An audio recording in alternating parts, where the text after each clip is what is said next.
வணக்கம். மீண்டும் ஒரு முறை குருகுலம் நிகழ்ச்சியில் உங்களை சந்திப்பதில் மகிழ்ச்சி.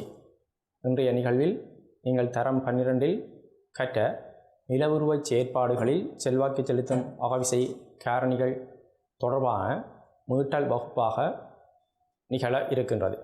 அத்துடன் கடந்த காலங்களில் அகவிசை தொழிற்பாடுகள் பற்றி வினாப்பத்திரங்களில் கேட்கப்பட்ட சில கேள்விகளை நாங்கள் இன்றைய வகுப்பறையில் மீட்டி பார்க்க போகிறோம். அந்த வகையில் நிலவுருவச் செயற்பாடுகளில் செல்வாக்கு செலுத்தும் அகவிசை காரணிகள் இதனுடைய தேர்ச்சி பற்றி பார்க்கின்ற போது பௌதீக நிலத்தோற்றத்தின் செயல்முறைகளை நுணுக்கமாக ஆராய்ந்து தரத்தோற்றத்தின் பால் உணர் தன்மையுடன் செயற்படுவார். கற்றற்பேறு வெளியுருவ செயல்முறைகளை விவரிப்பார். தகட்டு அசைவுகளை விளக்கப்படங்களின் உதவியுடன் விவரிப்பார். பிரதான புவித்தகடுகளை உலகப்படம் ஒன்றில் குறித்து பெயரிடுவார். அகவிசைகளின் காரணமாக உருவாகும் நிலவுருவங்களை விளக்கி காட்டுவார். ஆகிய பிள்ளைகளே, கற்றல் பேறு விடயங்கள் வினாப்பத்திரங்களில் வினாக்களாக வந்திருப்பதை நீங்கள் அவதானித்திருப்பீர்கள். அகவிசை என்பது புவியின் உட்பகுதியில் இயங்கும் விசைகள் அகவிசைகள் எனப்படும். புவியோட்டு பகுதிக்கு கீழாக பாகுத்தன்மையான அமைப்பில் இடம்பெறும் அசைவுகளின் காரணமாக இப்புவி வெளியுருவ சக்திகள் இடம்பெறுவதாக நம்பப்படுகிறது. மூளை பகுதிகளில் ஏற்படும் கதிர்வீச்சு செயல்முறைகளின் காரணமாக ஏற்படும் வெப்ப வேறுபாடுகள் காரணமாக இவ்விசைகளானவை தோற்றம் பெறுகின்றன. அகவிசைகளின் காரணமாக முதலாம் ஒழுங்கு நிலவரங்களாகிய கண்ட திணிவுகள் சமுத்திரங்களுடைய உருவாக்கம் குறிப்பிடப்படுகின்றது. அகவிசையினை அகப்புறந்த விசைகள் எனவும் அழைப்பர். கண்டங்களுடைய நகர்வு சமுத்திரங்களுடைய தோற்றப்பாடுகள் தொடர்பாக 15ஆம் நூற்றாண்டு காலப்பகுதிகளிலிருந்து விவாதங்களானவை இடம்பெற்று வந்தன. 1620ஆம் ஆண்டு காலப்பகுதியில் பிரான்சிஸ் பெகன் என்பவர் கண்டங்களுக்கு இடையிலான இணைப்பு பற்றி குறிப்பிட்டார். 1858இல் ஆண்டனியோ ஸ்னைடர் என்னும் படங்களை உருவாக்கும் நிபுணர் கண்டங்கள் நகர்வு பற்றி தன்னுடைய படங்களில் எடுத்து காட்டினார். இதன் தொடர்ச்சியாக 1910ஆம் ஆண்டுகளில் வானிலை அறிஞரான ஆல்பர்ட் வெகனர் புவிச்சரிதவியல் மீது கொண்ட ஆர்வம் காரணமாக கண்டங்கள் சமுத்திரங்கள் அவற்றின் தோற்றம் ஒழுங்கமைப்பு நகர்வுகள் பற்றி ஆய்வினை மேற்கொண்டார். தனது கண்டங்கள் சமுத்திரங்களுடைய தோற்றம் என்னும் சிறிய நூலில் கண்ட நகர்வு பற்றி குறிப்பிட்ட அவர் மாபெரும் கண்டத்தினி ஒன்று காணப்பட்டதாகவும் காலங்காலமாக உடைவுற்று கண்டங்கள் ஒவ்வொரு திசை நோக்கி நகர்ந்தாகவும் குறிப்பிட்டார். இதுவே கண்ட நகர்வு எனப்படுகிறது. 1960ஆம் ஆண்டுகளில் கண்ட நகர்வு தொடர்பான புரட்சியானது ஏற்பட்டது. கரியஸ் மற்றும் ஏனையோர் கண்டங்கள் ஒன்றினை நோக்கி நகருகின்றதெனவும் அவற்றுக்கிடையிலான பழைய சமுத்திர தரையானது புவியின் உட்பகுதி நோக்கி அமிழ்ந்து செல்கின்றதெனவும் குறிப்பிட்டனர். 1968களில் கண்ட நகர்வு கடல் தரை பரவுதல் கீழிறங்கல் ஆகியவற்றின் விவரிக்கும் மாதிரிகளானவை விருத்தி செய்யப்பட்டன. இதன் அடிப்படையில் 20க்கும் மேற்பட்ட தகடுகளானவை உருவாக்கப்பட்டு ஆய்வுக்கூட பரிசோதனையாக மேற்கொள்ளப்பட்டது. இதன் அடிப்படையில் சார்பளவில் தகடுகளானவை ஒன்றினை நோக்கி ஒன்று நகருகின்றது எனவும் குறிப்பிட்டனர். இதன் ஊடாக விருத்தி செய்யப்பட்ட மாதிரியே தகட்டோட்ட கோட்பாடு ஆகும். இதன் அடிப்படையில் கற்கோள தகடுகளின் பரம்பினை நோக்கின்ற போது 7க்கும் மேற்பட்ட பெரிய கற்கோள தகடுகளையும் 12க்கும் மேற்பட்ட சிறிய கற்கோள தகடுகளையும் கொண்டமைந்துள்ளது. அந்த வகையில் பசிபிக் தகடு, ஆப்பிரிக்க தகடு, தென் அமெரிக்க தகடு, வட அமெரிக்க தகடு, இந்தோ ஆஸ்திரேலிய தகடு, யூராசியான் தகடு, அந்தார்டிகா தகடு என்ற 7 பெரிய தகடுகளானவை காணப்படுகின்றன. கற்கோள தகடுகளானவை சமுத்திர கற்கோள தகடுகள், கண்ட கற்கோள தகடுகள் என இருவகைப்படுகின்றன. இதில் சமுத்திர கற்கோள தகடு தடிப்பு குறைவாக காணப்படும். அதேவேளை கண்ட கற்கோள தகடானது 150 கிலோமீட்டர் கிலோமீட்டர் தடிப்பினை சராசரியாக கொண்டமைந்துள்ளது. இக்கற்கோள தகடுகளானவை சார்பளவில் ஒன்றினை நோக்கி ஒன்று நகரும் இயல்பினை கொண்டவை. அந்த வகையில் தென் அமெரிக்க தகடு மேற்கு பகுதி நோக்கி ஆப்பிரிக்க தகடானது கிழக்கு பகுதி நோக்கி நகர்வதாக கூறப்படுகிறது. தகட்டு எல்லைகளில் இடம்பெறுகின்ற செயல்முறைகளை நாம் பார்க்கின்ற போது பிள்ளைகளே, தகட்டு எல்லைகளுடைய செயல்முறைகள் 3 பண்புகளை கொண்டிருக்கின்றன: விலகல், ஒருங்கல், உருமாற்றம். அந்த வகையில் விலகந்தகட்டு எல்லைகளில் இடம்பெறுகின்ற செயல்முறைகளை நாம் நோக்கி பார்க்கின்ற போது இரு தகடுகளானவை எதிர் திசையில் விலகி செல்கின்றன. தகடுகளில் விலகலின் போது வெடிப்பு பிளவுகள் என்பன கற்கோள பகுதிகளில் ஏற்படுகின்றன. இதன் ஊடாக பிளவு பள்ளத்தாக்கு, மத்திய சமுத்திர பாறை தொடர் ஆகியன உருவாக்கம் பெறுகின்றன. இவ்வெல்லைகள் உருவாக்கத்தன்மை கொண்டவையாக அமைந்து காணப்படுகின்றன. ஒருங்கல் தகட்டு எல்லைகளை நான் நோக்கி பார்க்கின்ற போது தட்டுக்கள் உருவாகி விரிவடையும் போது ஏனைய வலயங்களில் ஒருங்குதல் மோதல் செயல்முறையானது இடம்பெறுகிறது. தட்டுக்கள் மோதலுக்கு உட்படும் போது மற்றொன்றின் கீழ் புதைந்து போகும் நிலையானது காணப்படுகிறது. இப்பகுதியானது கீழிறங்கல் வலயம் எனப்படுகிறது. தகடுகள் மோதும் போது உருக்குலைவுகள் தகட்டு எல்லைகளில் நிகழும். எனவே இத்தகடுகள் உருமாற்றத்தன்மை கொண்டவையாக விளங்குகின்றன. பெரும்பாலான அகழிகள் எரிமலைகள் ஒருங்கல் வலயங்களிலேயே அமைந்துள்ளன. எல்லைகளானவை தட்டுக்களுடைய அடிப்படையில் 3 வகையாக வகைப்படுத்துவர். ஒருங்கல் வலயங்களில் முதலாவது சமுத்திர கண்டத்தகட்டு ஒருங்கலாகும். இந்த படத்தினை பார்க்கின்ற போது பிள்ளைகளே, இங்கே நீலப்பகுதியால் சமுத்திர தகடுகளும் கபிலன்றத்தால் கண்டத்தகடுகளும் காட்டப்பட்டுள்ளது. கண்டத்தகடுகளானவை அடர்த்தி குறைந்தவை, சமுத்திர தகடுகளானவை அடர்த்தி மிக்கவை. எனவே அடர்த்தி குறைந்த கண்டத்தகடானது அடர்த்தி கூடிய சமுத்திர தகடினை ஒருங்குகின்ற போது நலிவு கோலத்தினுள் தள்ளிவிடுகிறது. இதனை கீழிறங்கல் என்பர். இது நிகழும் பகுதியானது கீழிறங்கல் வலயம் எனப்படுகிறது. இந்த தகடுகளில் ஒருங்கலின் போது சமுத்திரங்களின் கரைகளுக்கு அண்மையாக அகழிகள் தோற்றம் பெறுகின்றன. கண்டப்பகுதிகளில் மடிப்பு மலைகளும் எரிமலை வளைவுகளும் உருவாகின்றன. இப்பகுதிகளில் எரிமலை சிகரங்கள் புவிநடுக்கங்கள் என்பன ஏற்படுகின்றன. உதாரணமாக மடிப்பு மலைகளுக்கு அந்தீஸ் மலைத்தொடரினை குறிப்பிடலாம். அதாவது தென் அமெரிக்க தடானது நாஸ்கா தடை நோக்கி மேற்கு பகுதி நோக்கி நகருகின்ற போது நாஸ்கா சமுத்திர தகடும் தென் அமெரிக்க கண்டத்தகடும் ஒருங்குகின்ற போது இவ் அகழிகள் மடிப்பு மலைகள் புவிநடுக்கங்கள் எரிமலை சீரகங்கள் ஆகிய விடயங்கள் இடம்பெறுகின்றன. இரண்டாவது ஒருங்கல் வலயமாக சமுத்திர தகட்டு ஒருங்கல் வலயம் காணப்படுகிறது. 2 சமுத்திர தகடுகள் இங்கே ஒன்றானது ஒருங்கும். அவ்வாறு ஒருங்குகின்ற போது ஒரு சமுத்திர தகடானது நலிவுக்கோளத்தினுள் கீழிறக்கப்படும்.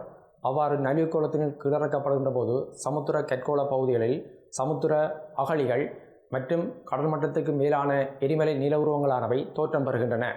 படத்தினை பார்க்கின்ற போது 2 சமுத்திர தகடுகளானவை ஒருங்குகின்றன. ஒரு சமுத்திர பகுதி கீழிறங்குகின்ற வலயங்களில் சமுத்திர அகழிகள், மற்றைய சமுத்திர கற்கோள பகுதிகளில் எரிமலை வில்லை தீவுகள் உருவாக்கம் இடம்பெற்றிருப்பதை நீங்கள் அவதானிக்கக்கூடியதாக இருக்கின்றது.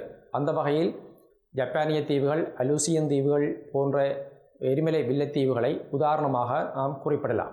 அடுத்து 3வது ஒருங்கல் வலயங்களாக கண்டத்தகட்டு ஒருங்கல் வலயமானது காணப்படுகின்றது. இங்கே 2 கண்டத்தகடுகள் ஒன்றினை நோக்கி ஒன்று ஒருங்குகின்றது. ஆனால் ஒருங்குகின்ற போது கண்டத்திணிவானது மூடிய நோக்கி நகரவில்லை. மாறாக அந்த படத்தினை பார்க்கின்ற போது அவதானிப்பீர்கள், அந்த தொடுகை வலய நடுகிலும் தடிப்பாக மாறுகின்றது. இவை மடிப்பு மலைகளாக மாற்றம் பெறுகின்றன. உதாரணமாக யூராசியான் தகடு தெற்கு பகுதி நோக்கியும் இந்த ஆஸ்திரேலியா வடக்கு பகுதியை நோக்கி நகருகின்ற போது எல்லை பகுதியானது இமயமலையினுடைய உருவாக்கம் காணப்படுகின்றது. உருமாற்ற தகட்டு எல்லையினை நாம் பார்க்கின்ற போது 2 தகடுகளானவை அவற்றினுடைய எல்லை நெடுகிலும் ஒன்றினை நோக்கி ஒன்றானது நழுவி செல்லுகின்ற நிலையானது காணப்படுகின்றது. இதனால் இங்கு உருமாற்ற குறைகள் உருவாக்கம் பெறுகின்றன. உருமாற்ற அசைவானது எல்லைகளில் புவிநடுக்கங்களையும் ஓட்டி உருமாற்றத்தையும் ஏற்படுத்துகின்றன. உதாரணமாக கலிபோர்னியாவின் சான் ஆண்ட்ரியாஸ் குறையினை உதாரணமாக குறிப்பிடலாம். தகட்டு அசைவு காரணமாக பல்வேறு வகையான விளைவுகள் புவியினுடைய மேற்பரப்பிலே இடம்பெறுகின்றன. சமுத்திர தரைகள் உருவாக்கம், மடிப்பு மலைகளின் உருவாக்கம், சமுத்திர அகழிகள், பிளவு பள்ளத்தாக்குகள், எரிமலை வெடிப்புகள், நிலநடுக்கங்கள், சுனாமி போன்ற அனர்த்தங்கள், மண் சரிவு ஆகியவை இடம்பெறுகின்றன. புதிய சமுத்திர திரையினுடைய உருவாக்கம் பற்றி பார்க்கின்ற போது விலகல் எல்லை நெடுகிலும் புதிய சமுத்திர திரைகளானவை உருவாக்கம் பெறுகின்றன. விலகல் எல்லைகளில் இழுவிசையாக தொழிற்படுகின்ற போது பிளவுகள் மூட்டுக்கள் ஏற்படுகின்ற போது நலிவுக்கோளத்துக்குரிய பாறைக்கூளமானது மேற்பரப்பை நோக்கி வந்து குளிர்ந்து படிந்து புதிய சமுத்திர திரைகளை வந்து உருவாக்குகின்றன. மத்திய சமுத்திர பாறைத்துறை பகுதிகளில் வருடம் ஒன்றிற்கு 10 சென்டிமீட்டர் நீளமான புதிய தகடுகள் வந்து உருவாவதாக குறிப்பிடப்படுகின்றது. ஒருங்கும் வலயங்களில் மடிப்பு மலைகளுடைய தோற்றத்தினை அவதானிக்கக்கூடியதாக இருக்கின்றது. குறிப்பாக அதாவது கண்ட விளிம்பு எல்லையினுடைய ஒருங்கல் வலயங்களில் மடிப்பு மலைகளானவை தோற்றம் பெறுகின்றன. உதாரணமாக 2 கண்டத்தகடுகள் ஒருங்குகின்ற போது அல்லது ஒரு சமுத்திர தகடு ஒரு கண்டத்தகடு ஒருங்குகின்ற போது எல்லைப் பகுதிகளில் மடிப்பு மலைகளானவை தோற்றம் பெறுகின்றன. குறிப்பாக யுராசியந்தாடு இந்தோ ஆஸ்திரேலியாவோடு ஒருங்கின்ற எல்லைப் பகுதிகளில் இமயமலையினுடைய உருவாக்கம் நிகழ்ந்திருக்கின்றது. அவ்வாறே தென் அமெரிக்க தகடு மற்றும் நஸ்கா தகடுடைய ஒருங்கல் வலயங்களில் அந்தீஸ் மலைத்தொடரானது உருவாக்கம் பெற்றிருக்கின்றது. அவ்வாறே 2 சமுத்திர தகடுகள் ஒருங்குகின்ற போதும் ஒரு சமுத்திர தகடு ஒரு கண்டத்தகடும் ஒருங்குகின்ற போது சமுத்திர பகுதிகளில் ஆழமான சமுத்திர அகழிகளானவை தோற்றம் பெற்றிருக்கின்றன. அதாவது நீண்டதும் ஒடுங்கியதும் ஆழமிக்கதான சமுத்திர அகழிகள் சமுத்திர பகுதிகளில் தோற்றம் பெற்றிருக்கின்றன. உதாரணமாக மரியானா அகழியினை குறிப்பிடலாம். சமுத்திர பகுதிகளில் எரிமலை வில்லைத்தீவுகளுடைய உருவாக்கம் நிகழ்கின்றது. அதாவது 2 சமுத்திர தகடுகளானவை ஒருங்குகின்ற போது ஒரு சமுத்திர தகடானது ஒரு சமுத்திர தகட்டினை நலிவுக்கோளத்தினுள் தள்ளிவிடுகிறது. இவ்வாறு கீழிறங்கும் வலயங்களில் காரணமாக சமுத்திர பகுதிகளில் எரிமலை வில்லைத்தீவுகளானவை உருவாக்கம் பெற்றன. குறிப்பாக பசிபிக் தகடுகள் மற்றும் பிலிப்பைன்ஸ் தகடுகள், யுராசியான் தகடுகள் போன்றவை மோதல் வலயங்களில் எரிமலை வில்லைத்தீவுகளுடைய உருவாக்கமானது இடம்பெற்றுள்ளது. உதாரணமாக அலூசியன் தீவுகள், டொங்கா தீவுகள் போன்றவற்றை உதாரணமாக குறிப்பிடலாம். அவ்வாறே கண்டப்பகுதிகளில் எரிமலை வளைவுகள் உருவாக்க நிகழ்ந்துள்ளது. ஒரு சமுத்திரத்தகடும் ஒரு கண்டத்தகடும் ஒருங்குகின்ற போது கண்டப்பகுதிகளில் எரிமலை சீரங்களும் எரிமலை வளைவுகளும் உருவாக்கம் பெற்றுள்ளன. அதாவது கீழ் மடங்கி அழிவுக்கோளத்தினுள் செல்லும் கண்டத்தகடுகள் உருகி வெடிப்புகளினூடாக மேற்பரப்பு நோக்கி கண்டப்பகுதிகளில் இவ்வாறான கண்ட எரிமலை வளைவுகளை உருவாக்கியுள்ளன. அந்தீஸ் மலைத்தொடர் நடுகிலும் இவ்வாறான எரிமலை வளைவுகளை காணக்கூடியதாக உள்ளது. அடுத்து தகடசிவின் காரணமாக ஏற்படும் எரிமலை வெடிப்புகள், நிலநடுக்கங்கள், சுனாமி, மண்சரி போன்ற அனர்த்தங்களை நோக்கி பார்க்கின்ற போது தகட்டு எல்லைகள் நடுகிலும் எரிமலை வலயங்களை காணக்கூடியதாக உள்ளது. அதாவது விலகுங்கவச தகடுகள் மற்றும் ஒருங்குங்கவச தகடுகள் நடுகிலும் இவ்வாறான எரிமலை வெடிப்புகளானவை காணப்படுகின்றன. உலகினுடைய பெரும்பாலான உயிர்ப்பு எரிமலைகள் அனைத்தும் தகடுகளின் எல்லை பகுதிகளில் காணப்படுவதாக குறிப்பிடப்படுகிறது. அவ்வாறே நிலநடுக்க வலயங்களும் தகடுடைய எல்லை பகுதிகளில் பெரும்பாலாக காணப்படுகிறது. கடல் கீழ் புவிநடுக்கங்கள் காரணமாக சுனாமி போன்ற பேரலைகளானவை உருவாக்கம் பெறுகின்றன. உதாரணமாக 2004ஆம் ஆண்டு காலப்பகுதியில் சுந்தா அகழி பகுதியில் இடம்பெற்ற கடற்கீழ் புவிநடுக்கங்கள் காரணமாக சுனாமி பேரலை அனர்த்தமானது உருவாக்கம் பெற்றது. இதன் காரணமாக ஆசியா, ஆப்பிரிக்க நாடுகள் பல்வேறு பேரழிவுகளை சந்தித்திருந்தமை குறிப்பிடத்தக்கதாகும். புவி அசைவுகள் அகவிசை தொழிற்பாடுகளால் புவியோட்டில் 2ஆம் ஒழுங்கு நிலவுருவங்களை உருவாக்கும் வலிமையான செயற்பாடுகளை நாம் புவி அசைவுகள் என அழைக்கலாம். புவி அசைவுகளானவை கிடையான விசைகள், செங்குத்து விசைகள் என இருவகைப்படும். கிடையான விசைகள் அமுக்க விசை, இழுவிசைகள் என இருவகைப்படுகின்றது. அமுக்க விசை பற்றி நாம் பார்க்கின்ற போது பிள்ளைகளே அந்த படத்தில் பாருங்கள். ஒரு பாறையில் மையப்பகுதியை நோக்கி 2 பக்கங்களிலிருந்து வரும் விசைகளை அமுக்க விசைகள் எனலாம். ஒருங்குந்தகட்டு எல்லைகள் அமுக்க விசையை கொண்டு காணப்படுகின்றன. அதாவது அமுக்க விசையானது ஒரு பாறை பகுதியில் தொழிற்படுகின்ற போது பாறைகளானவை உடையுறுவதற்கு அல்லது முறிவுறுவதற்கு முதல் பாறைகளானவை வளைந்து கொடுக்கும் இயல்புகளை கொண்டு காணப்படுகின்றன. அவ்வாறான வளைந்து கொடுக்கும் இயல்புகளை காரணமாக அமுக்க விசையினால் பாறைகளில் மடிப்பு மலைகளும் மேலுதைப்பு குறைகளும் உருவாக்கம் பெறுகின்றன. உதாரணமாக சமச்சீர் மடிப்பு, சமச்சீரற்ற மடிப்பு, குறிந்த மடிப்பு, உதைப்பு மடிப்பு, கீழ் மடிப்புள் மடிப்புள், மேற்மடிப்புள் மடிப்பும் போன்ற மடிப்பு மலைகளை உதாரணமாக குறிப்பிடலாம். இந்த படத்தினை அவதானிக்கின்ற போது பிள்ளைகளே பாருங்கள், சமச்சீர் மடிப்பு, சமச்சீரற்ற மடிப்பு, குறிந்த மடிப்பு, தலைகள் மடிப்பு ஆகியவை காணப்படுகின்றன. இம்மடிப்பில் 2 வகை மடிப்புகள் காணப்படுகிற பொதுவாக பார்க்கின்ற போது, ஒன்று மேன்மடிப்பு, மற்றது கீழ்மடிப்பு. சமச்சீர் மடிப்பில் அச்சானது நேர்த்தன்மை கொண்டதாக காணப்படும். 2 பக்கம் ஒரு பாறைப்படை ஒன்றில் 2 பக்கமும் சமனான விசையாக சக்தி காணப்படுகின்ற போது அங்கே சமச்சீர் மடிப்பானது உருவாக்கம் பெறும். 2 பக்கங்களும் சமனான தன்மை கொண்டதாக இந்த பாறைப்படையானது மடிக்கப்பட்டு காணப்படுகின்ற போது அதனை சமச்சீர் மடிப்பென அழைப்பர். 2வது சமச்சீரற்ற மடிப்பு. இங்கே 2 பக்கங்களிலிருந்து அமுக்க விசையானது தொழிற்படுகின்ற போது ஒரு பக்க சக்தியானது கூடுதலாகவும் மற்ற பக்க சக்தி தொழிற்படும் சக்தியானது குறைவாக காணப்படுகின்ற போது இச்சமச்சீர் மடிப்பானது உருவாக்கம் பெறுகின்றது. அவ்வாறே சமச்சீர் மடிப்பில் மேலும் சக்தியானது அமுக்க விசையானமாக சக்தியானது பிரயோகிக்கப்படுகின்ற போது அங்கே அச்சு ஒரு பகுதிக்கு வளைக்கப்படுகின்றது. இதனை குறிந்த மடிப்பு என்பர். தலைகீழ் மடிப்பு என்பது மேலும் சக்தியானது பிரயோகிக்கப்படுகின்ற போது ஒரு பகுதியானது மற்ற பகுதியின் மேல் வளைக்கப்படுகின்ற போது தலைகீழ் மடிப்பானது உருவாகின்றது. அடுத்த பிள்ளைகளே, இழுவிசை பற்றி நோக்கி பார்க்கின்ற போது மையப்பகுதிகளில் இருந்து இருபக்கங்களுக்கு நகரும் விசைகளே இழுவிசை எனப்படும். இழுவிசை காரணமாக புவியோட்டு பாறைகளின் இரு பக்கமும் இழுக்கப்படுகின்றது. இதன் காரணமாக பாறைகளில் ஏற்படும் உடைவுகள் காரணமாக பல வகையான குறைகள் ஏற்படுகின்றன. உதாரணமாக சாதாரண குறை, உதைப்பு குறை, எதிர்மாறான குறை, பாறை பிதிர்வு, பிளவு பள்ளத்தாக்கு, படிக்குறை குறை, மேலுதைப்பு குறை, கிடைநழுவு குறை ஆகிய குறைகளானவை இடம்பெறுகின்றன. அடுத்து படங்களை பார்க்கின்ற போது சாதாரண குறை, நேர்மாறான குறை, உதைப்பு குறை, படிநிலத்தொடர் குறை, பிளவு பள்ளத்தாக்கு, தாழ்நிலம், பாறை பிதிர்வு ஆகிய நில உருவங்களானவை காட்டப்படுகின்றன.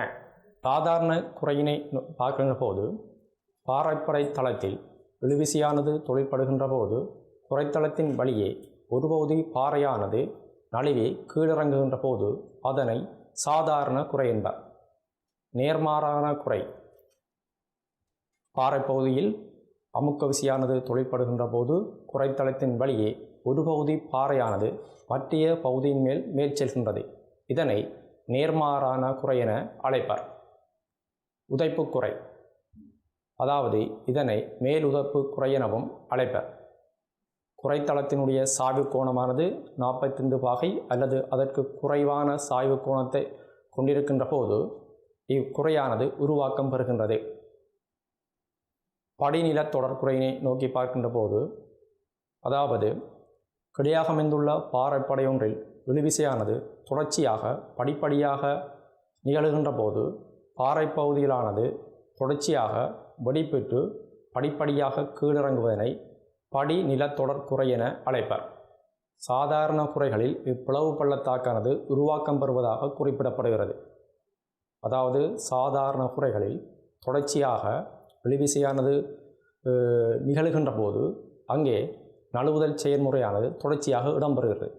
இவ்வாறு நழுவுதல் செயல்முறையானது தொடர்ச்சியாக இடம்பெறுகின்ற போது நிலத்திணிவுகளானவை கீழிறக்கப்படுகின்றன. அவ்வாறு கீழிறக்கப்படுகின்ற போது பிளவு பள்ளத்தாக்குகளானவை உருவாக்கம் பெறுகின்றன.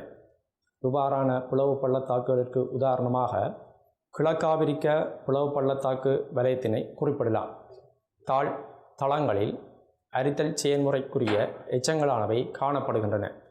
அதாவது ஆப்பிரிக்காவில் சாம்பாசி நதியிலிருந்து வடக்கு எதியோப்பியா வரை இத்தாழ்தளங்களானவை உருவாகி காணப்படுகின்றன.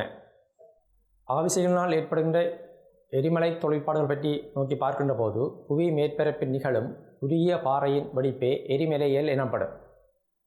பாறை குழம்பு, பாறை துண்டுகள், வெடித்து சிதறும் வாயுக்கள் போன்றவற்றை எரிமலைகளானவை வெளியேற்றுகின்றன. புவியின் உட்பகுதி வெப்ப அமுக்கங்களின் ஒரு பகுதியை வெளியேற்றுகின்ற வால்வுகள் போன்று எரிமலைகள் தொழிற்படுகின்றன. எரிமலைகளின் தொழிற்பாட்டினை பொறுத்து 3 வகைப்படுத்துவர். எரிமலையினுடைய தொழிற்பாட்டு வகைகளை பார்க்கின்ற போது முதலாவது செயற்படி எரிமலைகள், அதாவது உயிர்ப்பு எரிமலைகள் என்பர். 2வது உறங்கு எரிமலைகள். 3வது அவிந்த எரிமலைகள். ஓர் எரிமலையானது சிறியளவிலோ பெரியளவிலோ தொடர்ச்சியாக இடம்பெற்று கொண்டிருக்குமாயின் அதனை உயிர்ப்பு எரிமலை அல்லது செயற்படு எரிமலை என அழைக்கப்படும். உறங்கும் எரிமலை என்றால் ஓர் எரிமலையானது தொழிற்பட்டதன் பின்னர் நீண்ட காலம் தொழிற்படாமல் இருந்து மீண்டும் சடுதியாக தொழிற்படும் எரிமலைகளை உறங்கும் எரிமலைகள் என்பர். உறங்குகின்ற காலம் பல ஆண்டுகள் நீட்சி கொண்டதாக காணப்படலாம். உதாரணமாக பினாட்டுப்போ எரிமலை. அவிந்த எரிமலைகள் என்பது ஓர் எரிமலையான தொழிற்பட்டதன் பின்னர் மீண்டும் தொழிற்படாமலே காணப்படுகின்ற எரிமலைகளை அவிந்த எரிமலைகள் என அழைப்பர். அடுத்து உலகினுடைய எரிமலை வலயங்களை பார்க்கின்ற போது உலகினுடைய எரிமலை வலயங்களானவை 4 எரிமலை வலயங்கள் காணப்படுகின்றன. ஒன்று பசிபிக் நெருப்பு வலயம், 2வது மத்திய தரைக்கடல் வலயம், அடுத்தது 3வது மத்திய சமுத்திர தகட்டு எல்லை வலயங்கள், 4வது கிழக்காபிரிக்க வலயங்கள். அடுத்து எரிமலை நில உருவங்களை பார்க்கின்ற போது எரிமலைகளினால் 2 வகை நில உருவங்களானவை தோற்றுவிக்கப்படுகின்றன. ஒன்று தலையீட்டு நில உருவங்கள், 2வது புறந்தள்ளல் நில உருவங்கள். தலையீட்டு நில உருவங்களுள் குத்துத்தீப்பாறை, கிடத்தீப்பாறை, விலையுறுத்தீப்பாறை, சீதர் மரவடிவ தீப்பாறை, உள்ளூட்டு இளம் குமிழ் தீப்பாறை போன்றவற்றை குறிப்பிடலாம். அவ்வாறே சாம்பல் கூம்புகள், பரிசை எரிமலைகள், எரிமலை பெருவாய்கள், எரிமலை வாய்கள், எரிமலை கூழ்கள், எரிமலை கூம்பு, கூட்டு எரிமலைகள் போன்றவை புறந்தள்ளல் அல்லது தள்ளல் நில உருவங்களாகும். தலையீட்டு நில உருவங்களை நாம் பார்க்கின்ற போது தலையீட்டு நில உருவங்களானவை உருவாக்கம் பெற்றிருக்கும் வடிவத்தினை அடிப்படையாக கொண்டு பல்வேறு வகைப்படுத்துவர். குத்து தீப்பாறை, கிடைத்தீப்பாறை, குமிழ் தீப்பாறை, ஆழத்தீப்பாறை, சீதர் மரவடிவ தீப்பாறை ஆகியவை மிக முக்கியமானவை. அந்த வகையில் ஆழத்தீப்பாறை அல்லது உள்ளூட்டு நிலத்தினை பார்க்கின்ற போது பழைய கண்ட பாறைகளுக்கிடையில் பாறை குழம்பானது மிக பலமாக ஊடுருவி படிந்து இறுகி உருவாகின்ற நில உருவங்களை ஆழத்தீப்பாறை என்பார்கள். அவ்வாறான ஆழத்தீப்பாறை பிரிட்டிஷ் கொலம்பியாவில் காணப்படுகிறது. 2000 கிலோமீட்டர் நீளமும் 300 கிலோமீட்டர் அகலமும் 30 கிலோமீட்டர் ஆழமும் கொண்ட இந்த ஆழத்தீப்பாறை மிகச்சிறந்த உதாரணமாகும். அடுத்து குத்து தீப்பாறையினை பார்க்கின்ற போது எரிமலை குளமானது உட்பகுதியிலிருந்து மேற்பரப்பு நோக்கி வருகின்ற போது இடையிலே பாறைப்படை தளங்களுக்கிடையால் தடுக்கப்பட்டு குத்தான முறையில் படிந்து குளிர்ந்து இறுகி உருவாகும் நில உருவங்கள் குத்து தீப்பாறை என்பர். இவ்வாறான குத்து தீப்பாறை சிம்பாப்வேயில் காணப்படுகிறது. அடுத்து குமிழ் தீப்பாறை பார்க்கின்ற போது குமிழ்த்தீப்பாறை அடையற்பாறைகளுக்கு இடையில் பலமாக ஊடுருவுகின்ற போது, பாறை குழம்பானது பலமாக ஊடுருவுகின்ற போது அடையப்பாறையினுடைய மேற்பகுதியானது வளைக்கப்படுகின்றது. வளைக்கப்படுகின்ற போது பாறைக்குளமானது ஊடுருவி சென்று அங்கே குமிழ் வடிவிலே படிகின்றது. அவ்வாறு படிகின்ற போது மேற்பகுதியானது வளைந்ததாகவும் அடிப்பகுதியானது தட்டையானதாகவும் காணப்படுகின்ற போது அதனை குமிழ் தீப்பாறை என்பர். கிடைத்தீப்பாறை என்பது பாறை படைத்தளங்களுக்கு இடையில் கிடையான வடிவத்தில் பாறைக்குளமானது படிந்து குளிர்ந்து இறுகி உருவாகும் நில உருவங்கள் கிடைத்தீப்பாறை என்பர். எரிமலையினால் உருவாக்கப்படும் தள்ளல் நில உருவங்கள் அல்லது புறந்தள்ளல் நில உருவங்களை பார்க்கின்ற போது பல்வேறு வகையான நில உருவங்கள் தோற்றம் பெறுகின்றன. இப்படத்திலே காட்டப்பட்டிருக்கிறவாறு முதலாவது படம் சாம்பல் கூம்பு எரிமலையினையும், இரண்டாவது படமானது எரிமலை பெருவாயினையும், மூன்றாவது படமானது எரிமலை குமிழினையும், நான்காவது படம் பரிசை எரிமலையையும், இறுதி படமானது எரிமலை வாயினையும் குறித்து காட்டுகின்றது. இந்த வகையில் தள்ளல் நில உருவங்கள் என்றால் என்ன என்பது பற்றி பார்க்கின்ற போது, அதாவது ஓர் எரிமலை செயற்பாட்டின் போது லாவா பாய்ச்சல்கள், சாம்பல் படிவுகள் மற்றும் தீயுடையல் பொருட்களால் புவி மேற்பரப்பிலே உருவாக்கப்படும் நில உருவங்களை நாங்கள் தள்ளல் நில உருவங்கள் எனலாம். இந்த வகையில் சாம்பல் கூம்பினை நாம் நோக்கி பார்க்கின்ற போது ஒரு எரிமலை தொழிற்பாட்டின் போது சாம்பல் படிவுகள் மற்றும் தூசுகள் ஆகியவை வெளிவீசப்படுகின்றன. அதாவது வளிமண்டலத்தை நோக்கி வீசப்படுகின்றன. சாம்பல் படிவுகள், தீயுடையல் பொருட்கள் மற்றும் தூசுகள் ஆகியவை எரிமலை சேரங்களின் வாய்ப்பகுதிகளில் வீழ்ந்து படுகின்றன. அவ்வாறு வீழ்ந்து படுகின்ற போது சாம்பல் கூம்புகளானவை உருவாக்கம் பெறுகின்றன. உதாரணமாக மெக்சிகோவின் பரிக்கூற்றின் எரிமலை இவ்வகையான எரிமலையினை சார்ந்ததாகும். 200 மீட்டர் உயரத்தினையும் 2 கிலோமீட்டர் அகலத்தினையும் கொண்ட எரிமலையாக பரிக்கூற்றின் எரிமலையானது காணப்படுகின்றது. அடுத்து எரிமலை பெருவாயினை நாம் நோக்கி பார்க்கின்ற போது எரிமலை பெருவாய் சடுதியான எரிமலை ஒன்றின் சடுதியான வெடிப்பின் போது வாய்ப்பகுதியானது உடையுற்று உருவாகின்ற ஆழமான இறக்கங்களை எரிமலை பெருவாய்கள் என்பர். அடுத்து எரிமலை குமிழினை நோக்கி பார்க்கின்ற போது உயர் பாகுத்தன்மை கொண்ட ஆண்டிசைட் லாவாக்களால் எரிமலை குழம்பானது உருவாக்கப்படுகின்றது. அவ்வாறு உருவாகின்ற பாறை குழம்பானது மேற்பரப்பை நோக்கி வாய்ப்பகுதியின் எல்லையோரங்களில் தொடர்ச்சியாக கரடுமுரடான தன்மையில் படுகின்றது. இவ்வாறு படுகின்ற போது எரிமலை குமிழ் நில உருவங்களானவை தோற்றம் பெறுகின்றன. உதாரணமாக ஐஸ்லாந்தின் சென்ட் ஹெலன்ஸ் எரிமலை இதற்கு ஓர் உதாரணமாகும். அடுத்து பரிசை எரிமலை நிலவரத்தினுடைய தோற்றம் பற்றி பார்க்கின்ற போது பரிசை எரிமலையானது வெளிவருகின்ற பாறை குழம்பானது தட்டையான தன்மையில் மிக நீளமான அகலமான பரப்பளவை கொண்டு காணப்படுகின்ற பிரதேசத்திற்கு பரவி செல்கின்றது. இப்பரிசை எரிமலைகளானவை உயரம் குறைந்ததாக காணப்படும். ஹவாய் தீவின் மௌனலவா எரிமலையினை உதாரணமாக குறிப்பிடலாம். அடுத்து எரிமலை வாய் நிலவரத்தினை பார்க்கின்ற போது பாகுக்குளமானது மேற்பரப்பு நோக்கி வருகின்ற போது வெடித்து சிதறுகின்ற போது உட்குழிவான தோற்றத்தில் நிலவுருவமாக உருவாக்கப்படுகின்ற போது அதனை எரிமலை வாய் என்பர். எரிமலை செயற்பாடுகளினால் பல்வேறு வகையான விளைவுகளானவை ஏற்படுகின்றன. சாம்பல் பாய்ச்சல், வெள்ளப்பெருக்கு மற்றும் சுனாமி அனர்த்தங்கள், புவிநடுக்கங்கள், வாயுக்களின் வெளியேற்றம், காட்டுத்தீ, விவசாய நிலங்களின் அழிவு, காலநிலையில் தாக்கம் போன்ற பல்வேறு வகையான விளைவுகளானவை ஏற்படுகின்றன. அடுத்து புவிநடுக்கங்கள் பற்றி பார்க்கின்ற போது, புவியின் ஆழமான உட்பகுதிகளும் அகவிசையினால் புவியோட்டு பாறைகளில் ஏற்படுகின்ற சடுதியான அசைவு அல்லது நிலை குலைவுகளே புவிநடுக்கங்களாகும். புவிநடுக்கங்களானவை தகட்டு எல்லைகளில் அமைந்துள்ள குறைத்தளங்களில் ஏற்படுகின்றன. புவிநடுக்கத்தினால் ஏற்படும் அதிர்வு அலை வடிவில் பரவுகின்றது. புவியதிர்ச்சி அலைகளை தோற்றுவிக்கப்படும் புள்ளி மையப்புள்ளி எனப்படும். மையப்புள்ளிக்கு நிலைக்குத்தாக புவியோட்டில் உள்ள புள்ளியானது மேன்மையம் எனப்படும். புவிநடுக்கங்களானவை ஆழத்தின் அடிப்படையில் 3 வகைப்படும். ஆழம் குறைந்தவை, நடுத்தரமானவை, ஆழம் கூடியவை என 3 வகைப்படுகிறது. புவிநடுக்க அலைகள் பிரதான அலைகள், மேற்பரப்பு அலைகள் என 2 வகைப்படும். பிரதானமான அலைகள் முதல் அலைகள், இரண்டாம் அலைகள் என 2 வகைப்படுகின்றன. மேற்பரப்பு அலைகளானவை லோ அலைகள், ரெலி அலைகள், அதாவது எல் அலைகள், ஆர் அலைகள் என 2 வகைப்படுகின்றன. அடுத்து பி அலைகளுடைய இயல்பு பற்றி பார்க்கின்ற போது, பி அலைகள் பிரைமரி வேவ்ஸ் ஆனது திண்மம், திரவம், வாயு ஆகிய பதார்த்தங்களின் ஊடாக பயணிக்கக்கூடியவை. கருங்கல் பாறையில் வேகம் செகண்டுக்கு 5.5 கிலோமீட்டர் ஆகும். இவை தள்ளு இழு வடிவில் நகரும் தன்மையினை கொண்டவை. எஸ் அலைகளானவை திண்மங்களின் ஊடாக மட்டும் பயணிக்கும். கருங்கல் பாறையில் எஸ் அலையினுடைய வேகம் 4.5 கிலோமீட்டர் ஆகும். இவை மேல் கீழ் வடிவில் நகரும் இயல்புடையவை, அதாவது அப் டவுன் வடிவில் நகரும் இயல்புடையவை. முதல்நிலை அலைகளானவை பி அலைகள் எனவும், இரண்டாம் நிலை அலைகளானவை எஸ் அலைகள் எனவும் அழைக்கப்படும். அவ்வாறு மேற்பரப்பு அலைகள் 2 வகைப்படும். ஒன்று லோ அலைகள், அதாவது எல் அலைகள், இரண்டாவது ரெலி அலைகள், ஆர் அலைகள் என 2 வகைப்படும். பி அலைகளுடைய இயல்புகளை பார்க்கின்ற போது, பி அலைகளானவை திண்மம், திரவம், வாயு ஆகிய பதார்த்தங்களின் ஊடாக பயணிக்கக்கூடியவை. கருங்கல் பாறையில் இதனது வேகம் செகண்டுக்கு 5.5 கிலோமீட்டர் ஆகும்.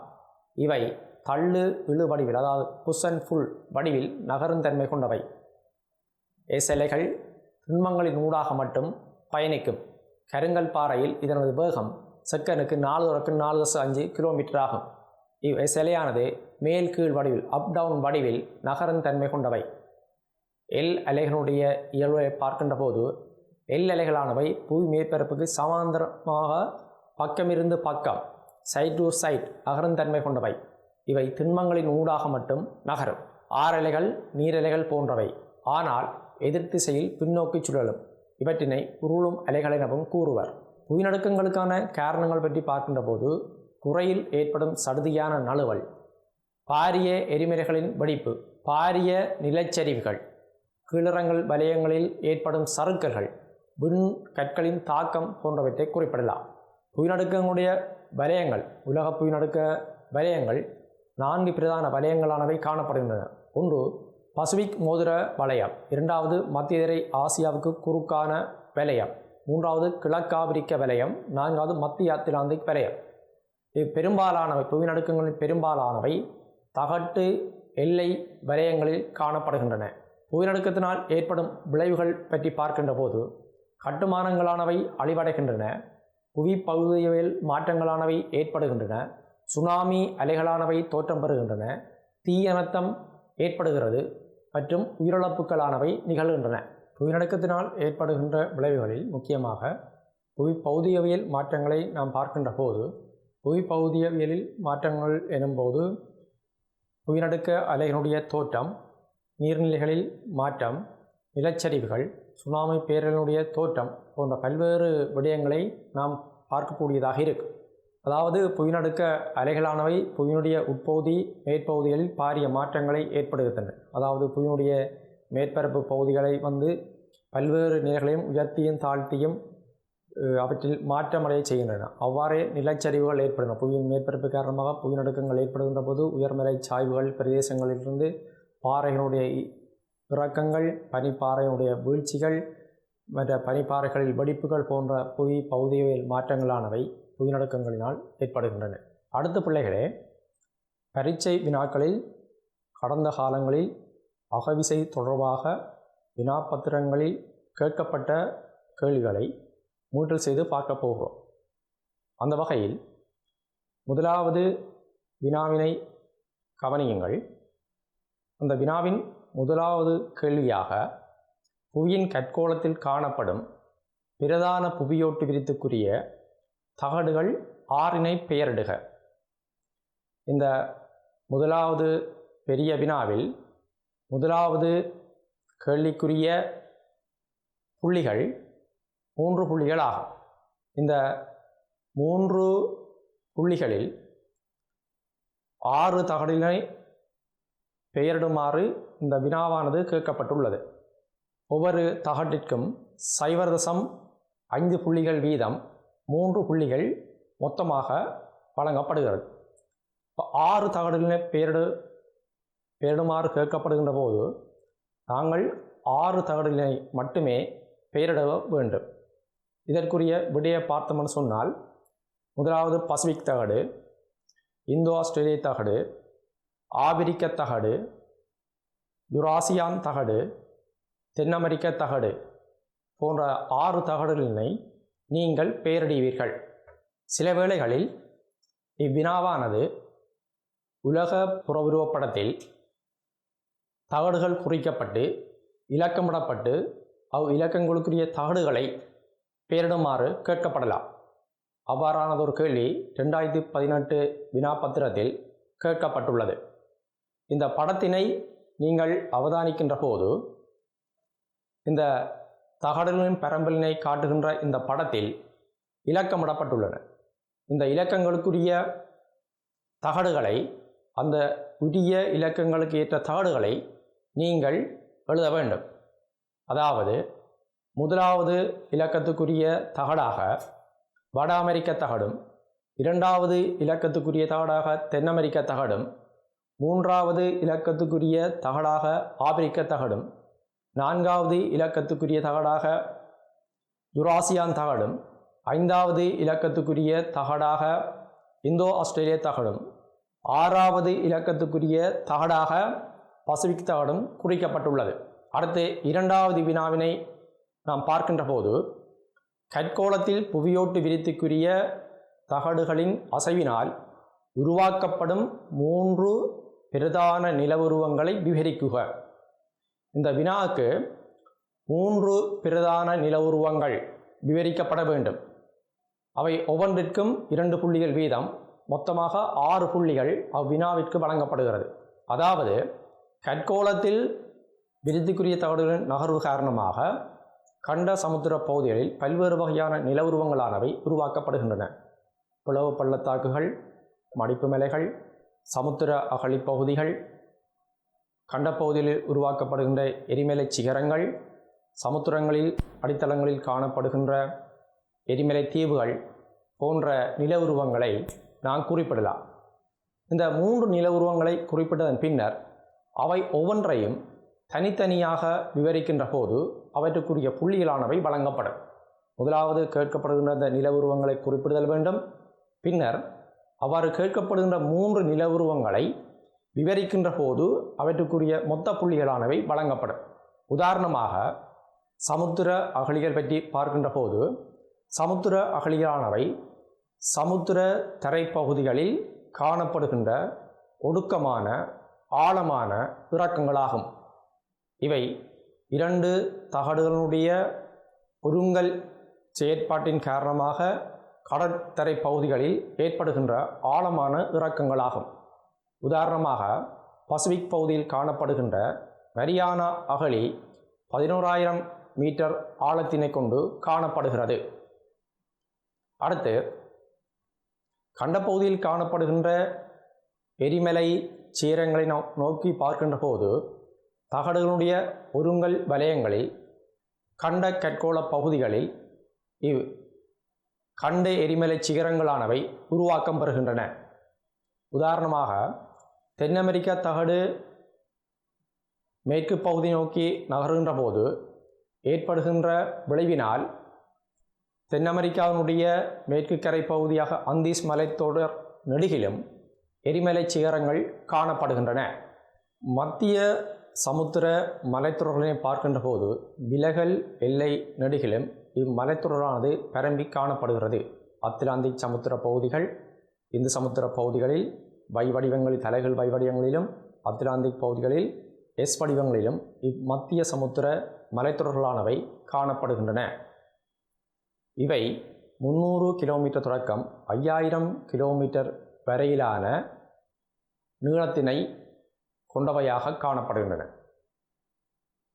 எரிமலை சமுத்திர பகுதிகளில் காணப்படுகின்ற எரிமலை வில்லைத்தீவுகளை நாம் நோக்கி பார்க்கின்ற போது சமுத்திர அடித்தளங்களில் நிகழும் அமுழ்தல் நிகழ்வு காரணமாக சமுத்திரங்களின் அடித்தளங்களில்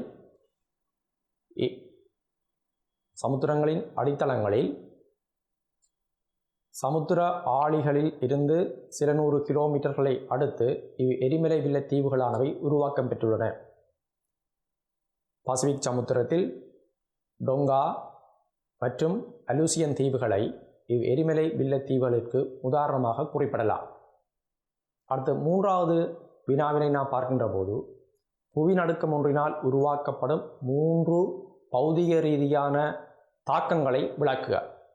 அதாவது புவியினுடைய உட்பகுதியொன்றில் அகவிசை தொழிற்பாடுகள் காரணமாக புவியோட்டு பாறைகளில் ஏற்படுகின்ற சடுதியான நிலை குறைவுகளே புவிநடுக்கம் என அழைக்கப்படுகின்றன. புவிநடுக்கம் காரணமாக பல்வேறு வகையான பௌதீக ரீதியான தாக்கங்கள் புவி மேற்பரப்பில் ஏற்படுகின்றன. உதாரணமாக புவிநடுக்க அலைகள், நீர்மட்ட மாறல், திரவமாக்கல், சுனாமி அலைகள், நிலச்சரிவுகள் போன்ற பல்வேறு பௌதிக ரீதியான தாக்கங்களானவை ஏற்படுகின்றன. ஆகவே இந்த 3 பௌதிக ரீதியான தாக்கங்களை குறிப்பிட்டதன் பின்னர் இவற்றுக்குரிய விளக்கத்தினை அளிக்கின்ற போது மொத்த புள்ளி 6 புள்ளிகளானவை வழங்கப்படும். உதாரணமாக புவிநடுக்க அலைகளினை நாம் நோக்கி பார்க்கின்ற போது புவிநடுக்க அலைகள் புவியின் மேற்பரப்பில் நிலங்களை செங்குத்தாகவும் கிடையாகவும் நகர்த்துகின்றன.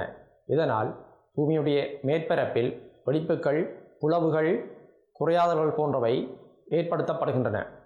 அடுத்து திரவமயமாக்கலை நாம் நோக்கி பார்க்கின்ற போது இலகும் தன்மை கொண்ட பதார்த்தங்கள் காணப்படுகின்ற போது அவை நீரினால் நிரம்பல் தன்மையினை கொண்டிருக்கின்ற போது சடுதியாக ஏற்படுகின்ற புவிநடுக்கங்கள் காரணமாக மண் தொகுதிகளானவை நகரும் தன்மை கொண்டதாக மாறும். இந்நகர்வினை நாம் திரவமயமாக்கல் என அழைக்கலாம். அவ்வாறான திரவமயமாக்கல் காரணமாக புவிநடுக்கம் ஒன்று ஏற்படுகின்ற போது பாரிய கட்டடங்கள் காணப்படுகின்ற மண் தொகுதிகள் நிலையற்ற தன்மை கொண்டதாக காணப்படுகின்றது. இவ்வாறு நிலையற்ற தன்மை கொண்டு காணப்படுகின்ற போது கட்டடங்கள் பாரிய சேதங்களை எதிர்நோக்குகின்றன. அடுத்து நீர்மட்ட மாறல். புவி நடுக்கம் ஒன்றினால் ஏற்படுகின்ற பெரிதொரு பௌதிக ரீதியான தாக்கத்தினை நாம் பார்க்கின்ற போது நீர்மட்ட மாறல் மிக முக்கியமான பௌதிக ரீதியான தாக்கமாகும். அதாவது ஒரு புவிநடுக்கமானது ஏற்பட்ட இடத்திலிருந்து வெகு தொலைவிலே காணப்படுகின்ற ஏரிகள், பாரிய நீர்த்தேக்கங்களின் மீது புவிநடுக்க அலைகளானவை தாக்கங்களை ஏற்படுத்துகின்றன. இவ்வாறான தாக்கங்களின் போது பழைய ஏரிகளில் நீர்மட்டமானது மாற்றமடைகின்றது. அவ்வாறே பாரிய நீர்த்தேக்கங்களில் காணப்படுகின்ற அணைக்கட்டுகளானவை புவிநடுக்க அலைகளின் காரணமாக வெடிப்புக்கு உள்ளாகி பாரிய தாக்கங்களை உண்டு பண்ணுகின்றன.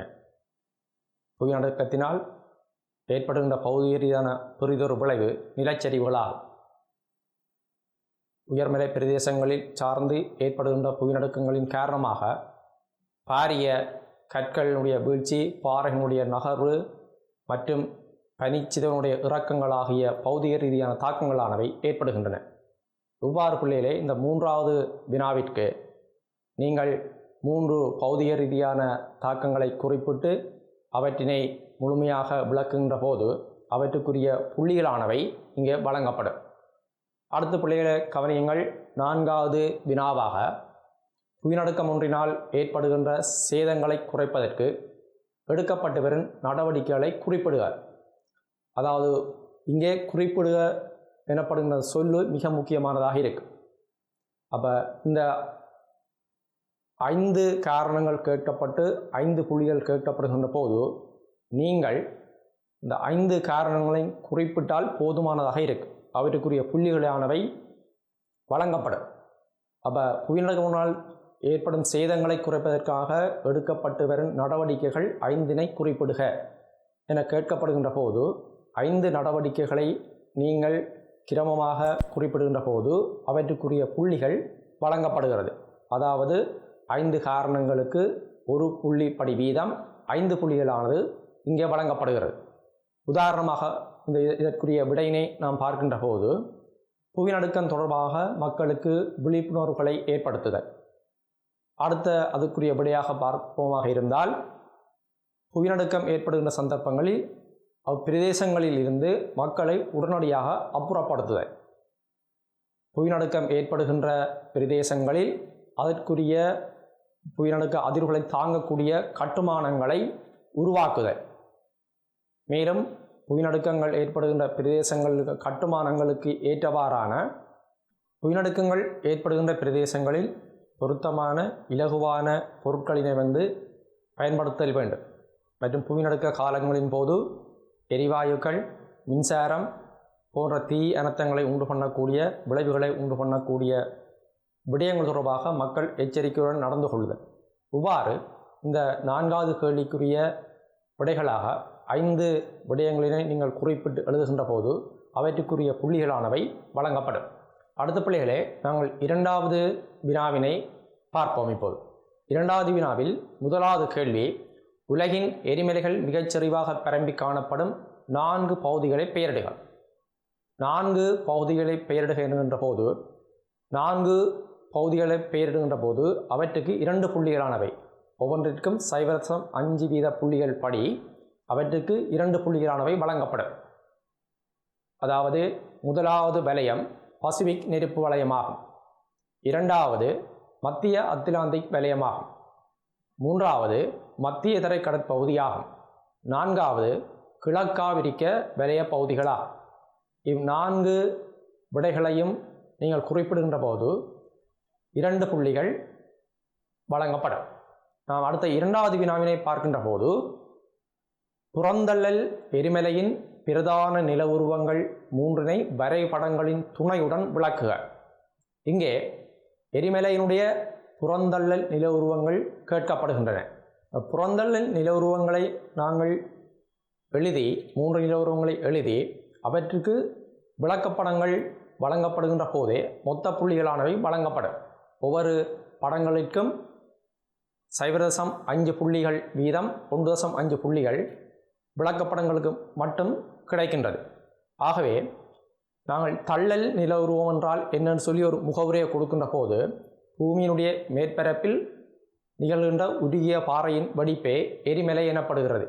இவ்வாறு எரிமலை, குழம்பு, தீயுடையல்கள், பல்வேறு வகையான சாம்பல் பொருட்களால் புவியினுடைய மேற்பரப்பில் உருவாக்கப்படுகின்ற நில உருவங்கள் தள்ளல் நில உருவங்கள் எனப்படும். தள்ளல் நில உருவங்களும் வடிவங்களுடைய அடிப்படையில் இவை பல்வேறு பெயர்களால் அழைக்கப்படுகின்றன.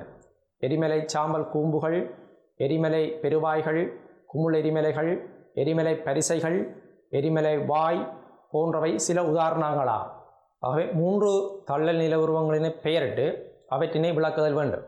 உதாரணமாக நாம் இப்போது சாம்பல் கூம்பு, எரிமலை பெருவாய், எரிமலை குமுள் ஆகிய நில உருவங்களை பார்ப்போம். சாம்பல் கூம்பை பற்றி விளக்குகின்ற போது சாம்பல் கூம்பு எரிமலை வெடிப்பொன்றின் போது வளிமண்டலத்தினை நோக்கி சாம்பல் மற்றும் தீயுடையல் ஆகிய பொருட்கள் வெளிவீசப்படுகின்றன. அவ்வாறு வீசப்படுகின்ற பொருட்கள் எரிமலை வாய்ப்பகுதியில் வீழ்ந்து இச்சாம்பல் கூம்பினை உருவாக்குகின்றன. இச்சாம்பல் கூம்புக்கு உதாரணமாக பரிக்கூற்றின் எரிமலையினை நாம் குறிப்பிடலாம். இப்பரிக்கூற்றின் எரிமலையானது 200 மீட்டர் உயரத்தினையும் 2 கிலோமீட்டர் விட்டத்தினையும் கொண்ட ஓர் எரிமலையாகும். இவை அநேகமாக சாம்பல் பொருட்களால் உருவாக்கப்பட்டவையாக காணப்படும். அடுத்து எரிமலை பெருவாயினை பார்க்கின்ற போது சடுதியான எரிமலை வெடிப்புகளின் போது எரிமலை கூம்பு பகுதியினுடைய வாய்ப்பகுதியானது உடைவு படுகின்ற போது எரிமலை பெருவாய்கள் தோற்றம் பெறுகின்றன. குறிப்பாக சிலிக்கா தன்மையுடைய மிக மோசமான கக்குகளின் போதே இவ்வாறான எரிமலை பெருவாய்கள் உருவாகின்றன. சில வேளைகளில் எரிமலை பெருவாய்களில் சில கூம்பு நில உருவங்கள் உருவாக்கப்படும். எரிமலை பெருவாயினுள் நீரான தேங்கி நிற்கின்ற போது எரிமலை பெருவாய் என அழைப்பர். உதாரணமாக இந்தோனேசியாவின் கரகொட்ட எரிமலை வெடிப்பின் போது 6 கிலோமீட்டர் விட்டத்தினை கொண்ட எரிமலை பெருவாய் ஒன்று உருவாகியதாக கூறப்படுகின்றது. அடுத்து எரிமலை குமிழ் நில உருவத்தினை நாம் நோக்கி பார்க்கின்ற போது எரிமலை குமிழ் நில உருவமானது சிலிக்கா தன்மையுள்ள அண்டிசைட் லாவா கூம்பினால் உருவாக்கப்படுகின்றன. எரிமலை கழுத்து இவ்வாறு கக்குகின்ற போது எரிமலையானது கக்குகின்ற போது எரிமலை கழுத்து பகுதியில் இவ்வாறான லாவாக்கள் வந்து படுகின்ற போது எரிமலை குமிழானது உருவாக்கப்படுகின்றது. இவை கரடுமுரடான செங்குத்தான பக்கங்களை கொண்டவையாக காணப்படுகின்றன. இரண்டாவது வினாவினுடைய 3வது பகுதியினை பார்க்கின்ற போது தலையீட்டு எரிமலையின் பிரதான நில உருவங்கள் 3னை வரைபடங்களின் உதவியுடன் விளக்குக. அப்போ இந்த வினாவில் 3 நில உருவங்கள் கேட்கப்பட்டிருக்கின்றது, வரைபடங்கள் கேட்கப்பட்டிருக்கின்றது. அவற்றுடன் இந்த பிரதான நில உருவம் 3னை விளக்குதல் வேண்டும். அவற்றுக்கு படங்கள் வரைபடங்களுக்கு 0.5 புள்ளிப்படி 3 நில உருவங்களுக்கு 1.5 புள்ளிகளானவை வழங்கப்படும். நில உருவங்களை விளக்குவதற்கு 1.5 புள்ளிப்படி 3 நில உருவங்களுக்கும் 4.5 புள்ளி வழங்கப்படும். மொத்தமாக 6 புள்ளிகளானவை வழங்கப்படுகின்றன. அதாவது தலையீட்டு நில உருவங்கள் எனும்போது பூமியினுடைய உட்பகுதியிலிருந்து பாறை குளமானது மேற்பரப்பு நோக்கி வருகின்ற போது இடையிலே பாறைகளால் மெக்மா குளமானது தடுக்கப்படுகின்ற போது உட்பகுதி பாறைப்படை தளங்களுக்கு இடையில் மெக்மாவானது பலமாக ஊடுருவி பல்வேறு வகையான வடிவங்களை கொண்ட நில உருவங்களை உருவாக்குகிறது. இவ்வாறு உருவாக்கப்படும் நில உருவங்கள் தலையீட்டு நில உருவங்கள் என அழைக்கப்படுகின்றன. இவற்றிற்கு உதாரணமாக கிடத்தீப்பாறை, குத்துத்தீப்பாறை, குமிழ்த்தீப்பாறை, ஆழத்தீப்பாறை, சீதர்மரவடி தீப்பாறை, வில்லையுறு தீப்பாறை ஆகியவற்றை குறிப்பிடலாம். அப்போ இந்த தீப்பாறைகளில் உங்களுக்கு நன்கு பரிச்சயமான தெரிந்த விளக்கக்கூடிய படங்களை வரையக்கூடிய 3 நில உருவங்களை குறிப்பிட்டு அவற்றினை விளக்குதல் மிக முக்கியமானது. உதாரணமாக குத்துத்தீப்பாறையினை பார்க்கின்ற போது அதாவது உட்பகுதிக்குரிய பாறை குழம்பானது மேற்பரப்பு நோக்கி வருகின்ற போது பாறைப்படை தளங்களால் தடுக்கப்படுகின்ற போது குத்தான வெடிப்புகளுக்குள் பாறை குழம்பானது பலமாக ஊடுருவி குத்தான வடிவில் உருவாகின்ற தீப்பாறைகள் குத்து தீப்பாறைகள் எனப்படும். குத்து தீப்பாறைகளுக்கு உதாரணமாக சிம்பாப்வேயில் காணப்படும் குத்து தீப்பாறைகளை குறிப்பிடலாம். அவ்வாறே குமிழ் தீப்பாறை எனும்போது உட்பகுதிக்குரிய மெக்மா குழம்பானது மேற்பரப்பு நோக்கி வருகின்ற போது பாறைப்படை தளங்களுக்கு இடையில் கிடைத்தீப்பாறைகள் புவி உட்பகுதிக்குரிய மெக்மா குழம்பானது மேற்பரப்பு நோக்கி வருகின்ற போது பாறைப்படை தளங்களுக்கு இடையில் தடுக்கப்படுகின்ற போது பாறைப்படை தளங்களுக்கிடையே காணப்படும் கிடையான வெடிப்புகளுக்குள் பலமாக ஊடுருவி கிடையான வடிவில் உருவாக்கப்படுகின்ற தீப்பாறைகள் கிடைத்தீப்பாறை எனப்படும். இக்கிடைத்தீப்பாறைகளானவை பாறைப்படை தளங்களுக்கு இடையில் சமாந்தரமாக அமைந்து காணப்படுகின்றன. குமிழ்த்தீப்பாறைகள் அடையற்பாறைகளில் காணப்படுகின்ற போது அடையற்பாறைகளுக்குள் பலமாக பாறை குழம்பானது ஊடுருவுகின்ற போது அடையற்பாறைகளானவை வளைக்கப்படுகின்றன. அடையற்பாறையுடைய மேற்பகுதியானது வில்லை வடிவத்தில் வளைக்கப்படுகிறது. அடிப்பகுதியானது தட்டையான தளத்தினை கொண்டு ஒரு குமிழ் வடிவில் காணப்படுகின்ற போது அவற்றினை குமிழ்த்தீப்பாறைகள் என்பர். ஆழத்தீப்பாறைகள் கண்டத்திணிகளின் பெரும்பகுதிகளில் காணப்படுகின்றன. பழைய பாறைகளில் பலமாக ஊடுருவி பல கிலோமீட்டர் நீள அகலங்களுக்கு படிந்து இறுகி உருவாகும் நில உருவங்களை ஆழத்தீப்பாறைகள் என அழைப்பர். ஆகவே இவ்வாறான 3 தலையீட்டு நில உருவங்களை குறிப்பிட்டு அவற்றினை விளக்கி வரைபடங்கள் சரியான வர்ணங்களை கொண்டு வரைந்து விளக்குகின்ற போது உங்களுக்குரிய புள்ளிகளானவை வழங்கப்படும். அடுத்தது 2வது வினாவினுடைய 4வது பகுதியாக காணப்படுகின்ற எரிமலை செயற்பாட்டினால் ஏற்படுகின்ற 3 சூழலியல் தாக்கங்களை விவரிக்குக. இங்கு 3 சூழலியல் தாக்கங்கள் கேட்கப்பட்டிருக்கின்றன கேள்விகளாக. அவற்றினை விளங்கப்படுத்துகின்ற போது ஒன்றிற்கு 2 புள்ளிகள் வீதம் மொத்தம் 6 புள்ளிகளானவை வழங்கப்படுகின்றன. பூமியினுடைய மேற்பரப்பிலே காணப்படுகின்ற உரிய பாறையின் வெடிப்பு எரிமலைகள் என அழைக்கப்படுகின்றது. எரிமலை செயற்பாட்டின் காரணமாக பல்வேறு வகையான சூழலியல் தாக்கங்களானவை பூமியினுடைய மேற்பரப்பில் இடம்பெறுகின்றன. கரகட்டோவா, பீலி, விசுவியஸ், எட்னா, பினாட்டுபோ போன்ற பல்வேறு வகையான எரிமலைகள் கடந்த காலங்களில் பல்வேறு வகையான சூழலியல் தாக்கங்களை இப்பூமியினுடைய மேற்பரப்பிலே நிகழ்த்தி இருக்கின்றன. எரிமலைகளினால் ஏற்படுகின்ற சூழலியல் தாக்கங்களை பார்க்கின்ற போது வாயுக்களினுடைய வெளியேற்றம், சாம்பல் படிவினுடைய வெளியேற்றம், சுனாமி போன்ற பேரனர்த்தங்கள், மண் சரிவுகள், நிலச்சரிவுகள், இரண்டாம் ஒழுங்கு நில உருவங்களில் பாரிய தாக்கங்கள், நீர் தாவர தொகுதியில் தாக்கம் போன்ற பல்வேறு சூழலியல் தாக்கங்களை உண்டு பண்ணுகின்றன. எரிமலைகள் கக்குவையின் போது கார்பனீரொக்சைடு, கார்பன் மோனோக்சைடு, நீராவி, கந்தவீரொக்சைடு போன்ற பல்வேறு வகையான வாயுக்களை வெளியேற்றுகின்றன. இவ்வாறான வாயுக்களின் வெளியேற்றம் காரணமாக பூமியினுடைய வெப்பநிலை மற்றும் காலநிலை தன்மைகளில் தாக்கத்தினை செலுத்துகின்றன. காலநிலை தன்மைகளில் சிறிய அதே நேரம் மிகவும் முக்கியமான தாக்கங்களை இவை செலுத்துகின்றன. எரிமலை செயற்பாடுகளில் இருந்து வெளியேற்றப்படுகின்ற கக்குவையின் போது வெளியேற்றப்படுகின்ற சாம்பல் படிவுகளின் காரணமாக பூமியுடைய மேற்பரப்பில் பல்வேறு வகையான தாக்கங்கள் நிகழ்கின்றது. உதாரணமாக மூச்சு திணறல்கள் மற்றும் விவசாய நிலங்களுடைய பாதிப்பு போன்றவை நிகழ்கின்றன. 1991ஆம் ஆண்டு காலப்பகுதியில் பினாட்டுபோ எரிமலை வெடிப்பின் காரணமாக பாரிய அளவிலான சாம்பல் படிவுகளானவை வெளியேற்றப்பட்டிருந்தன. குறிப்பாக பினாட்டுபோ எரிமலை பகுதியிலிருந்து 3 கிலோமீட்டர் சுற்றளவில் இவ்வாறான சாம்பல் படிவுகள் காரணமாக அப்பகுதி அசாதாரணமான ஒரு சூழ்நிலைக்கு உட்படுத்தப்பட்டிருந்தது. மற்றும் தீயனர்த்தமானது மிக முக்கியமாக உருவாக்கப்படுகின்றது. 1980ஆம் ஆண்டு காலப்பகுதியில் சென்ட் ஹெலன்ஸ் எரிமலை வெடிப்பின் காரணமாக அப்பகுதி காட்டு தாவர சூழல் எரிந்து தரைமட்டமாகியவுடன் அப்பகுதியினுடைய நீரியல் மற்றும் தாவர கட்டமைப்பில் பாரிய மாற்றங்களை இத்தீ அனர்த்தமானது ஏற்படுத்தியிருந்தது. அடுத்து எரிமலை செயற்பாட்டினால் ஏற்படும் சூழலி தாக்கங்களில் பெரிதோர் தாக்கம் இரண்டாம் ஒழுங்கு நில உருவங்களில் பாரிய தாக்கங்களானவை ஏற்படுத்துகின்றன. குறிப்பாக ஆறுகளுடைய நகர்வு போக்குகள் மற்றும் பனிக்கட்டியாறுடைய நகர்வு பாதைகள் ஆகியவற்றில் பாரிய மாற்றங்களை எரிமலைகளானவை உண்டு பண்ணுகின்றன. சுனாமி போன்ற பேர் அனர்த்தங்களை இவை உண்டு பண்ணியிருக்கின்றன.